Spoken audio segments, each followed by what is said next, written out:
Nous allons donner ici le schéma de base d'un réacteur discontinu. Alors on parle de discontinuité parce que les paramètres vont varier au cours du temps, ça n'est pas continu. On appelle ce réacteur le batch ou encore un réacteur fermé. Fermé au sens qu'il n'y aura pas de flux d'entrée ni de flux de sortie dans ce réacteur. C'est un réacteur dans lequel tout va être mis initialement dans le réacteur. Il sera donc automatiquement mélangé. On dira même parfaitement mélangé pour mélanger les constituants à l'intérieur du réacteur. Donc Q égale à QS égale à 0. On parlera des concentrations en substrat et en produit. Le réacteur étant parfaitement mélangé, elles sont uniformes dans le volume de la cuve. Ces concentrations vont varier au cours du temps. Le substrat va s'épuiser, le produit va augmenter et le volume de ce réacteur est constant. On va maintenant aborder le réacteur continu. Un réacteur continu est un réacteur qui va fonctionner en régime stationnaire et donc toutes les variables vont être constantes au cours du temps.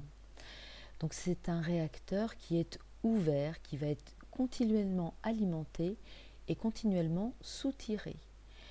Donc ce réacteur a un débit d'entrée QE avec une concentration en substrat d'alimentation SE et un débit de sortie QS et une concentration de sortie de substrat et de produit de sortie. On appellera SCP les concentrations à l'intérieur du réacteur. La seule chose commune à tous les réacteurs continus est que leurs débits d'alimentation et de soutirage sont égaux et sont constants. Du coup, le volume de ce système est constant et toutes les concentrations en un point donné du réacteur, c'est-à-dire en entrée, à l'intérieur ou en sortie, sont constantes au cours du temps. Il y aura deux configurations extrêmes de ce type de réacteur, la configuration parfaitement mélangée ou bien la configuration en écoulement piston, mais nous détaillerons plus précisément ces deux configurations dans une autre vidéo. Enfin, le réacteur semi-continu est un réacteur qui est alimenté et non soutiré. On parle de réacteur fed batch, fed au sens d'alimenter en anglais. C'est donc un batch alimenté.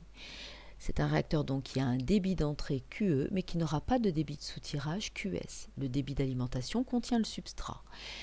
Il est parfaitement mélangé pour mélanger le flux d'entrée dans le réacteur. On appellera SCP les concentrations à l'intérieur du réacteur. Le débit d'entrée peut être constant ou variable pour répondre à la demande de la réaction. Automatiquement, le volume va être variable puisque le réacteur est continuellement alimenté. Les concentrations sont uniformes dans le réacteur puisque le réacteur est parfaitement mélangé. La concentration en produit est variable et la concentration en substrat, elle peut être maintenue constante en fonction des besoins.